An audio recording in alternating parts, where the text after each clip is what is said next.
kastugan, hindi malilimutan ang asaran na merong pikunan, lalo na rin ang unang niligawan, unang kabiguan.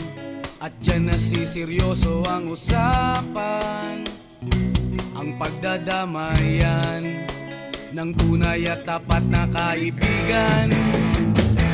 Itong mga buwan